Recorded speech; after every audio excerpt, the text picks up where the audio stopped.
Section 3.1 Relations and Function. In this section, we're going to talk about definition of relation and function, equation represents a function or not, and then we introduce function notation. We talk about vertical line test, and we will discuss about different kind of function and their domains. So first of all, definition of relation. A relation is a correspondence between two sets A and B, such that each element of a set A correspond to one or more elements in set B. Set A is called the domain of the relation and set B is called the range. Think about relation in real life. The relation between, uh, let's say there are two sets of kids and then their parents. Let's take their names. Let's say kids A, B, C, and they have parents name. Let's say, you can use anything, E, F, Z. Kids A, the name of the kid A, and the kid A has parents E. Kid B has parents F, for example. Kid C also has parent F, and kid A has another parents, that's G. So you can see that kid A has two parents E and Z, and two kids B and C, they have the same parents F. So that's a relation. That's a relation. Whenever you see corresponding between elements of two sets, in this case set, you can name the set, this set of the kids and this sets of the parents. The first one we start with, that's called domain, and the second one where you draw this arrow to is called range. That's how we define sets. That's how we define the relation. Okay, one more example. Let's take two sets A and B. For example, this is A and this is B. A represents a name of three people, Adam, Patrice, and Scott, and B represents their weights. Okay, and then this is called domain and this is called range. That's how we denote, the first set is domain and second set is range. That's the relation between names, people, and their weights.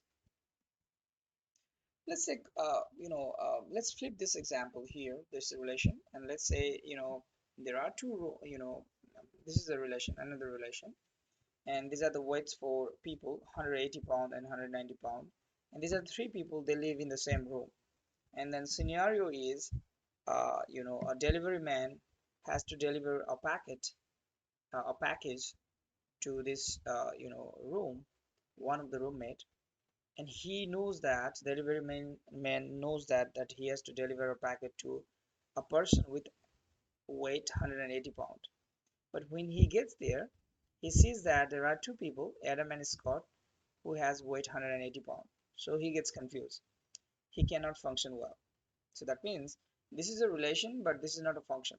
I'm just giving you one, hypothetical situation. So now this situation tells us to define function properly. So what is function? How can we define function? Actually, a function is a relation. Uh, and then how do you define it? That comes next. So we say that this relation is not a function. This is a relation, but it's not a function. For a relation to be a function, every element in the domain must correspond to exactly one element in the range. So if something is coming from here, that should goes to just only one elements in the range. So as you can see in this picture, 180 pound, the arrow coming from 180 going towards two different names. So whenever you see two different arrows coming from the same things, from the domain to the range, that's not a function. That's a relation, but that's not a function. Make sense? So now this is a proper definition. A function is a relation such that for each element in the domain, there is exactly one corresponding element in the range. This is not a function. One more example here. Let's say this is a example here. You can see that this is a relation between, you can see relation between these three names to these three in these four names. This is a relation for sure. This is a relation because relation, to be a relation, is just a corresponding between elements in one set to the elements in another set. But because there are two arrows coming from Adams and going to Abigail and Louisa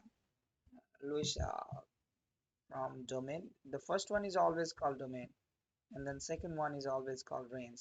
Because there are two arrows coming from the domain to the range, it's not a function. No function. No, no function. And that's coming from this definition, okay? Now, if you have given equation, then we need to find out either that equation represents a function or not. To determine whether an equation represents a function, we must show that for any value in the domain, there is exactly one corresponding value in the range. So if there is an equation, so you can always create a two two sets, the inputs and output. So if there is an equation, you can always create inputs as a one set and output as another set. This input is called domain and this is range. That's how we denote them. So to determine whether an equation represents a function, we must show that for any value in the domain, there is exactly one corresponding value in the range. Okay. For example, let's say this is the equation. So whenever you have this kind of equation, you see that there are a relation between x and y. So there are two parties. One is for x and another one is for y. So we always keep x in the domain and we keep y in the range. So now to find out either this equation represents a function or not, so we need to check, for every single x, there should be exactly only one y, not more than y. So as you can see that if you try to simplify for y, just subtract x squared, then it gives you y equal negative x squared plus 49. No matter what x you pick, x, we always pick the value of x from the real number line, negative, positive, or 0. So you can pick any negative values or positive value or 0. Whatever value of x you pick, there will be exactly unique one y. So that means this equation represents a function, because no matter what x you pick, there will be one unique y values. Okay, so that's why this is a function. And you always have to ask how many value of y I can find for any x. And if you try to see here, if the value of if the exponent of the y is 1, that means you will be able to find just one value of y. So that means this is a function. But if I give you another example, let's say this one is another example. If you try to solve for y, that will be x square equal y square equal negative x square plus 25. And if you try to solve for y, by using the square root property, there will be two values, plus and minus square root of negative x square plus 25. So if you pick any x values, there will be two different options for the y.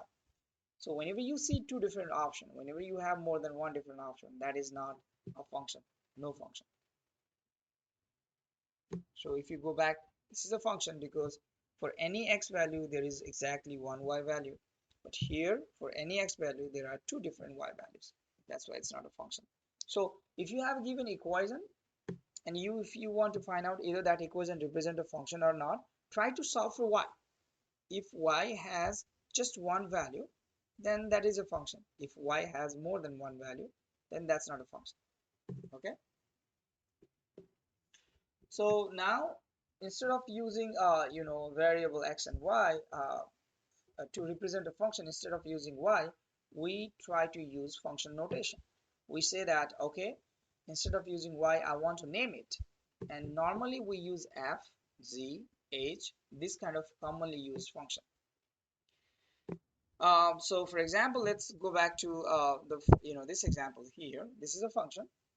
So if I write down that equation, x squared plus y equal 49, then y is negative x squared plus 49. So for any x value, there is a y. So I can write down this y as a function of x, meaning y depends on x. That's why it's a function of x. That's how we denote it. Okay, and this is the function notation. If we want to name a function f, then for any x values in the domain, we call the y value or the function value f of x. f of x is read f of x or the value of the function f at x. This is called function notation.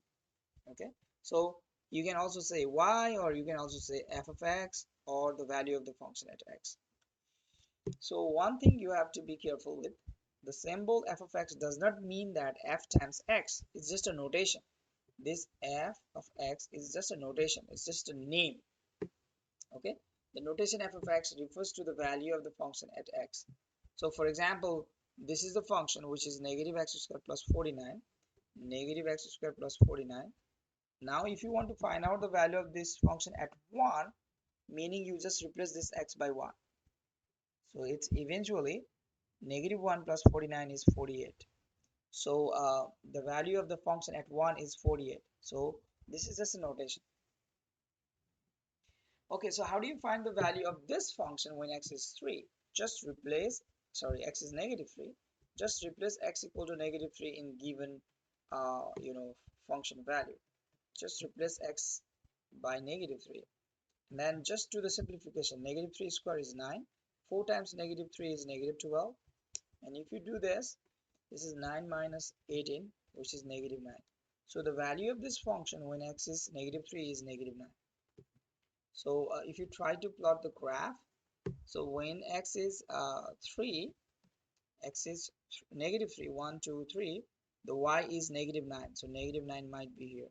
So the value of the function would be this point, which is at negative 3, the y value is negative 9.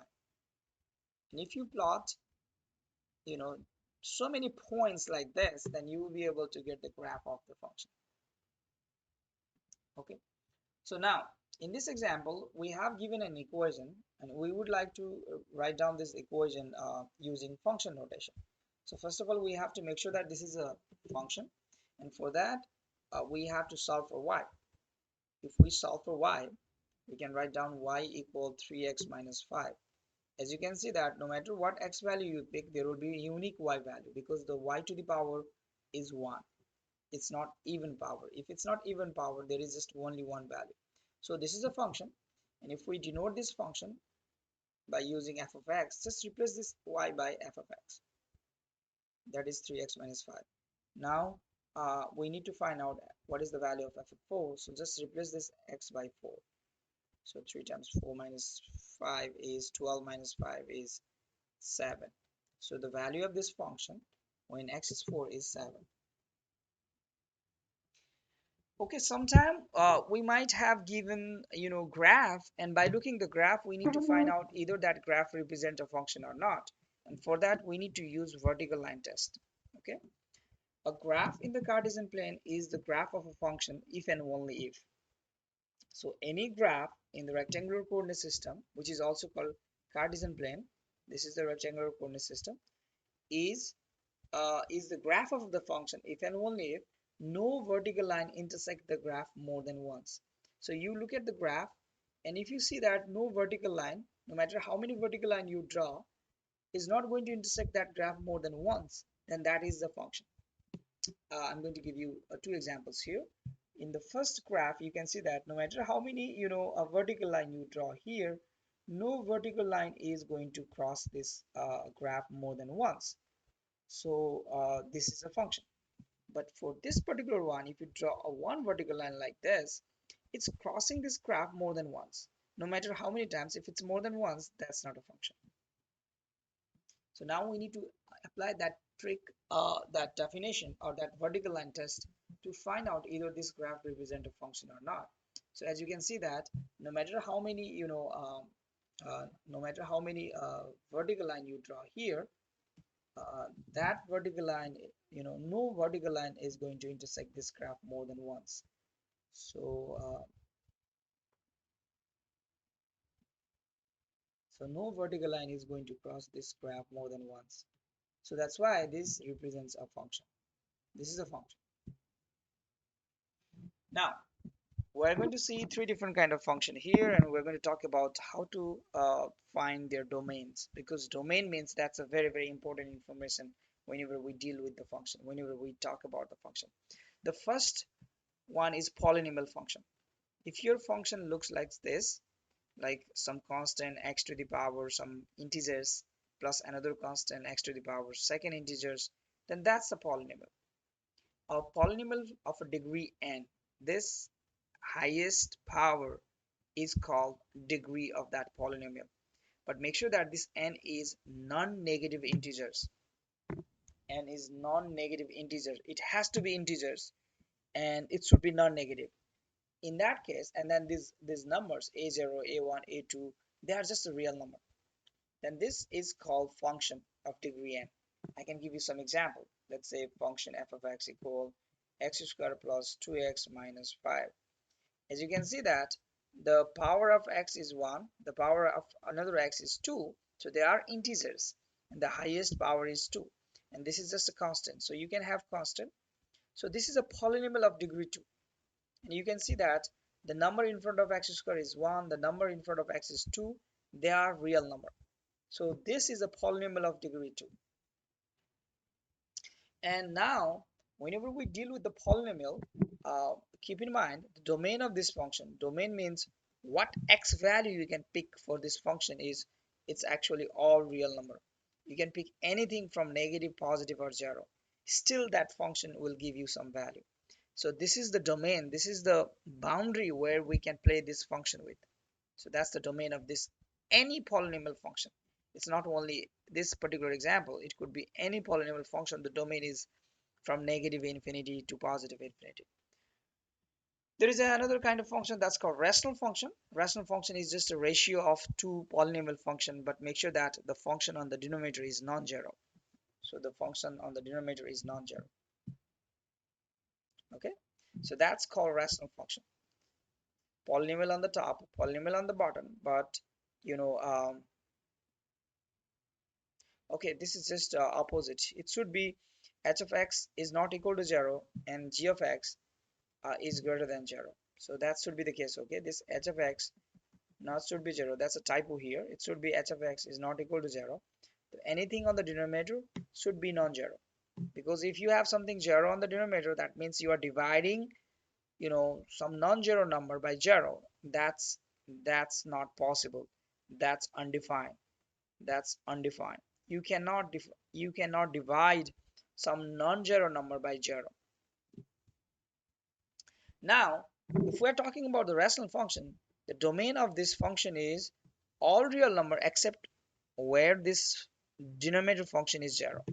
Okay, domain is all real except where h of x is equal to 0. So wherever this function is 0, you just, you know, get rid of those value of x from the real number, and that gives you the domain. If you are looking for the domain of the rational function, just try to find out for what value of x this denominator would be 0, and just take those values from the all real number. There is another kind of function that's called the root function. Whenever you see the root, nth root, that's called nth root. For example, square root, or maybe cube root, or maybe fourth root, keep going, that's called the nth root. The function f of x, which is actually nth root of another function g of x, is a root function where n is integer such that n is greater or equal to 2. The domain of this root function, if n is even, there are two different cases. Case 1, if n is even, the domain is all real number such that g of x is greater or equal to 0. So if n is even, the domain would be anything that makes the function inside this radical sign in non-negative. And if n is odd, we don't care. The domain is all real number. Domain is all real number. So that means from negative infinity to positive infinity. So three different kind of function you have to keep in mind. Polynomial function looks like this, and the domain of the polynomial function is all real number. A rational function, you know, they look like this, and for finding the domain you need to find out where this denominator would be 0, and then we have to, you know, just take out those value of x which makes 0 from the all real number. Finally, root function is you know, this kind of function, and to find the domain we just look at the value for which this g of x would be non-negative. So this is the summary. Polynomial function look like this, domain is this one, rational function look like this, and the domain is all real number except h of x is not equal to 0. And then root function looks like this. If n is even, then we have this case. If n is odd, the domain is all real number. So now look at some examples here. This is the root function. As you can see, that root function. So classify the given function as a polynomial, rational, or root. This is the root function. And to find out the domain, we know that for finding the domain, as you can see, that if that root function is even number, then for finding the domain we have to solve this inequality. G of x in this case is 4 minus x. It has to be greater or equal to 0. Now if you try to solve for x here, then it will give you x is less or equal to 4. So on the real number line, 0 is here, 1 2 3 4 is here. The domain for this function is anything to the less than 4, including 4, anything to the less than 4. So the domain is starting from negative infinity go up to 4 including 4. So that's the domain. Let's say you have another function that's a rational function here. You want to find out the domain. You just have to make that denominator 2x plus 1 equals 0 and solve for x. So if you try to solve for x, just subtract 1. So 2x is negative 1. Just divide both sides by 2, and that will give you x equal half. So domain of this function is all real number except this value. So how do you write the domain? Domain is all reals except negative half. If you want to use the interval notation, this is how you write. The domain is anything from negative infinity to positive infinity except negative half. So how do you write it? You start from negative infinity, go up to negative half. You don't include negative half, and you have to start right after negative half. So you use the union sign. You start right after negative half and you go up to positive infinity. Either you write like this or you write like this, that's the same thing. So domain of this rational function is all real number except negative half.